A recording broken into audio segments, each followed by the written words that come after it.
तृप्ता आलूवालिया जी का सवाल है, कह रहे हैं कि मेरे पास ना केपीआर मिल्स रखे हुए हैं 1250 रुपये के दाम पर। टेस्टी बाइट्स इनके पास भी हैं और सामी होटल्स, 3 नाम इन्होंने लिए।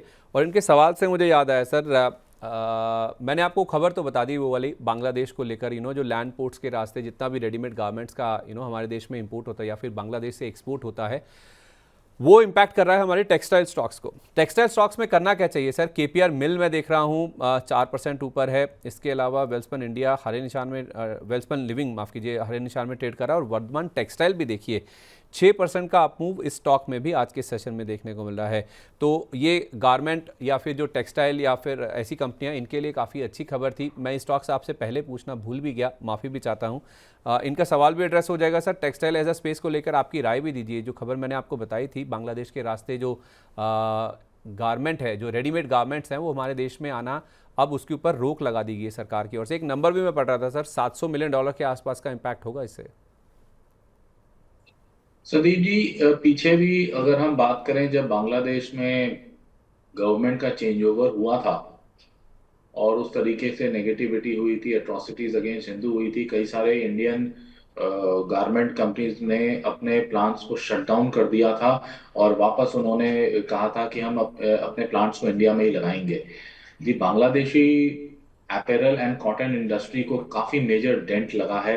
हम्म। और पिछले कुछ समय में उन्हें जो उनकी कंपनीज को जो कॉन्ट्रैक्ट्स मिला करते थे, वो भारतीय कंपनीज को मिलना शुरू हो गए हैं।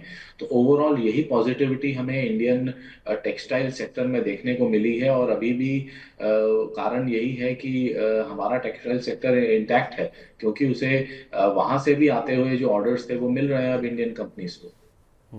ठीक Because है। no other company wants to make their fresh investments into a country जिसका फ्यूचर थोड़ा सा क्वेश्चन मार्क के साथ चल रहा है। ओके, तो सर आगे अब इस समय केपीआर अगर मिल्स किस पे मेरी होल्ड की सलाह रहेगी।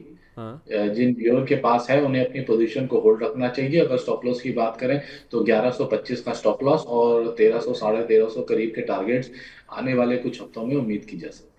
अच्छा, ठीक है। अगर किसी को सर फ्रेश खरीदारी करनी है टेक्सटाइल एज अ स्पेस में, तो कोई ऐसे स्टॉक्स जहां पर आपकी नज़र है जो अभी भी अच्छे लग रहे हों? केपीआर मिल्स को कंसिडर कर सकते हैं, मैंने अभी अभी लेवल्स बताए उसके। दूसरा, वेल्सपन लिविंग काफी अच्छे लेवल्स पे अवेलेबल है, 150 के आसपास ट्रेड कर रहा है। छोटा स्टॉप लॉस लगेगा यहाँ से 135 रुपए का, और 2 से 3 महीने की पोजीशन होगी। 180 के टारगेट्स एक्सपेक्ट कर सकते हैं इसके अंदर। इट इज अ अच्छा, ठीक वेरी है। Quality company, export oriented business है इनका। तो काफी अच्छे लेवल्स पर है ये।